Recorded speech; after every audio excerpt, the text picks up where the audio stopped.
Silent slopes, rushing snow, and death waiting just around the corner.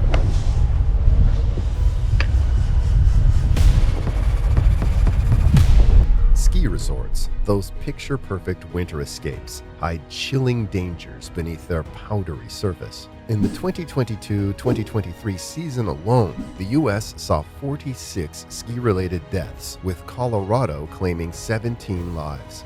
As heavy snow crosses the Sierra, avalanche danger remains high, and that's not only the case here, but on slopes across the country. Collisions, whether with trees, machines, or even other skiers, are among the deadliest, leaving little room for survival. And even the safest trails can become death traps when avalanches strike, swallowing everything in their path. This is the true tragedy of 4 deadly accidents at ski resorts. The tragedy at Luz-Ardiden. Have you ever imagined a fun ski trip turning into a nightmare? That's exactly what happened on March 1st, 1987, at the Luz-Ardiden ski resort in the Pyrenees Mountains of France. The day was sunny, the slopes were packed, and the excitement was in the air. Families, friends, and vacationers were there to enjoy the snow, but in an instant, everything changed. Luz-Ardiden was a fairly new resort back then. It had recently installed a modern chairlift known as La Capefite. This chairlift was supposed to be the pride of the resort. It was shiny, new, and could carry up to 200 people at a time in 50 sets of chairs. Each chair could hold 4 skiers, taking them high up the slopes for an exhilarating ride down. For 3 weeks, it worked flawlessly. But that Sunday afternoon, disaster struck. It was around 4:30 p.m. when skiers on the chairlift suddenly felt something wasn't right. Witnesses said the cable holding the cars went slack, and then, without warning, it snapped. 2 of the towers holding up the cable collapsed like dominoes. The chairs attached to the cable began to fall. Imagine being 60 feet up in the air, and suddenly you're plummeting down. Some skiers landed in the snow, but many hit hard, rocky ground. Witnesses described the victims as bouncing like puppets before hitting the ground again. In the chaos, the aftermath was grim. 5 people lost their lives, 4 French citizens and 1 Spaniard. Over 100 others were injured, and 39 of them were seriously hurt. Many were left dangling in their seats, high above the slopes, waiting hours for rescue teams to arrive. If the accident wasn't horrifying enough, what happened next added to the tragedy. Emergency teams weren't notified until over an hour after the accident. Roads leading to the resort were clogged with holiday traffic, and ambulances struggled to get through. When the first helicopters and rescue workers finally arrived, they found chaos. Volunteers were doing their best, but it was disorganized and frantic. Rescue workers described the scene as heartbreaking. People were trapped, hurt, and panicking.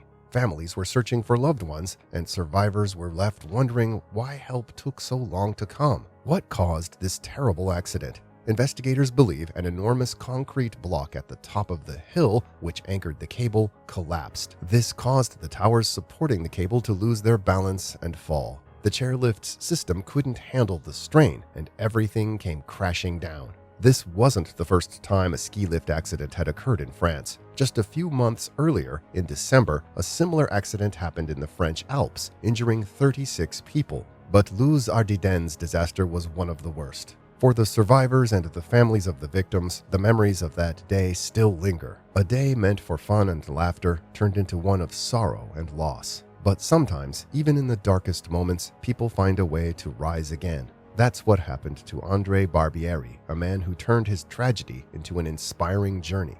André Barbieri. It all began on March 11, 2011, at Mammoth Mountain, California. André, a 29-year-old snowboarder from Brazil, was ready to hit the slopes. Snowboarding wasn't just a hobby for him, it was a passion. He loved the thrill of carving through the snow, feeling the rush of cold air on his face.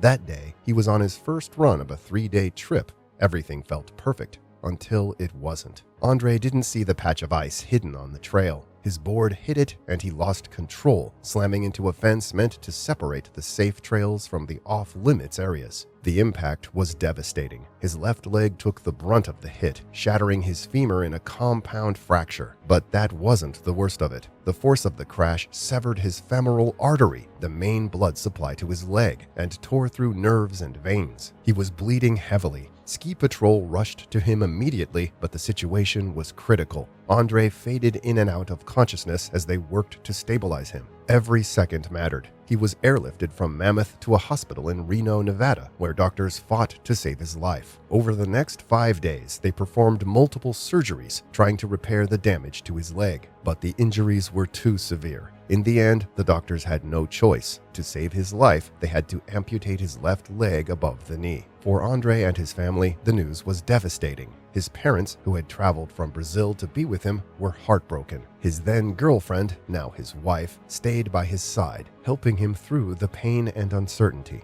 Losing a limb would change everything about André's life, but he made a decision. It wouldn't define him. André spent weeks in the hospital, followed by months of rehab. It was a long, painful road, but he refused to give up. With the help of a prosthetic leg, André returned to the sports he loved. Snowboarding, surfing, biking, he was determined to do it all. Over the years, he worked closely with prosthetists to create high-tech prosthetics designed specifically for his active lifestyle. One of his snowboarding legs, which he proudly calls a Ferrari of a leg, allowed him to return to the slopes with confidence. André's journey didn't just stop at recovery, it led him to the world stage. By 2022, he was competing in the Beijing Paralympics as the only Brazilian snowboarder in the Games. Balancing his full-time job, training, and being a father to 2 young daughters, André proved that resilience and determination can overcome even the toughest challenges. But not every story in the mountains ends in triumph. Sometimes nature doesn't give second chances.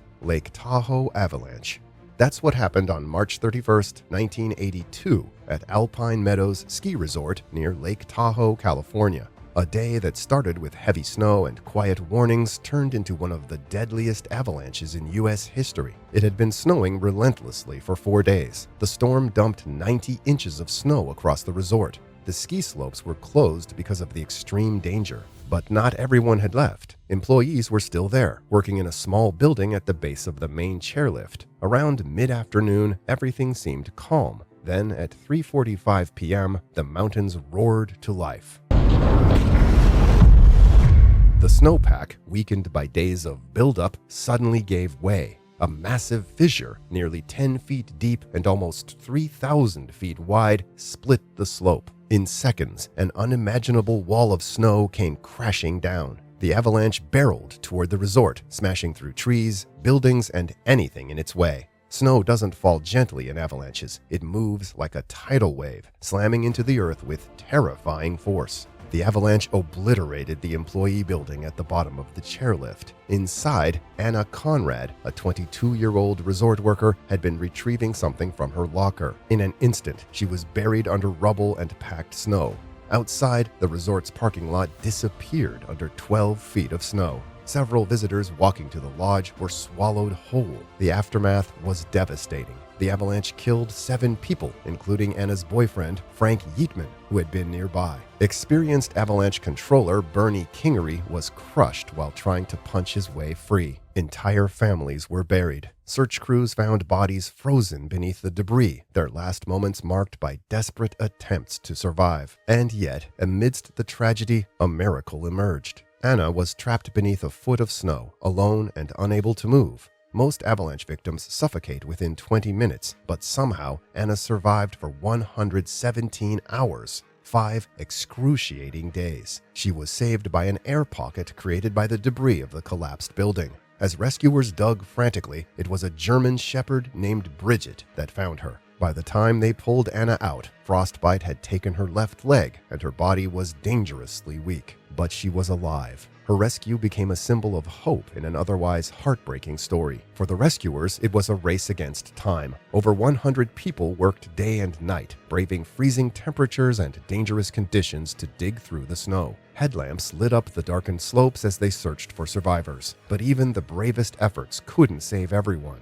The scene was grim, a mix of courage and sorrow. Years later, the tragedy still haunts those who were there. Jim Plen, the resort's avalanche forecaster, had worked tirelessly to keep the slopes safe, but the sheer power of the storm overwhelmed every precaution. He spent years questioning himself, wondering if he could have done more. Even the most prepared can't always predict when snow will turn deadly. But sometimes it's not nature that poses the greatest threat, it's other people. That became heartbreakingly clear on April 14, 2024, at Jackson Hole Mountain Resort in Wyoming. What should have been another perfect day on the slopes turned into tragedy when a fatal skiing collision claimed the life of Peter Wuerslin, a beloved ski instructor and outdoorsman. Peter Wuerslin.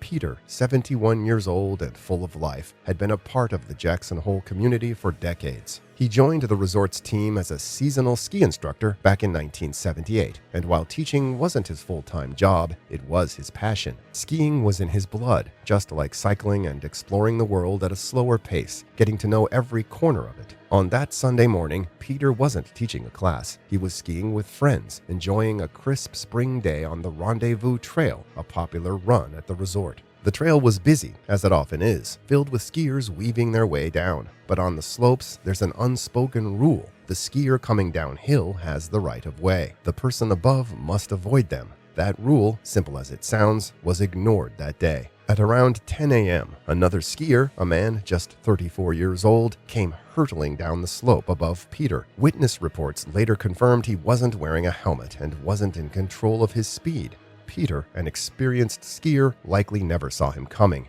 In an instant, the two collided. The force of the impact was catastrophic. Both men were thrown to the ground, but Peter bore the worst of it. He struck the icy slope with brutal force. His helmet, while essential, couldn't fully protect him. Paramedics rushed to the scene and transported both men to nearby St. John's Urgent Care Clinic. Peter was unconscious, and scans soon revealed the devastating truth: a massive intracranial hemorrhage. The doctors did everything they could, but Peter's injuries were too severe. He was transferred to Eastern Idaho Regional Medical Center, where he was placed on life support. For 3 agonizing days, his family and friends hoped for a miracle, but it didn't come. On April 17, 2024, Peter passed away, leaving behind a community that mourned the loss of not just an instructor, but a kind, adventurous spirit. The other skier walked away from the accident with minor injuries and was released from the hospital the same day. He has not been publicly identified, and as of now, no charges have been filed. However, the Teton County coroner ruled Peter's death a homicide, meaning it was caused by another person's actions. Whether or not it's deemed a crime is up to the ongoing investigation. Peter had been skiing responsibly, staying in control and following the rules, but one reckless moment from another skier ended his life. Tributes poured in for Peter after his death. He was remembered as a man who loved life, who didn't care about riches or fame, but treasured connection, curiosity, and adventure. For those who knew him, the loss was personal, leaving a void that can never be filled. This was 4 stories from the dark side of ski resorts.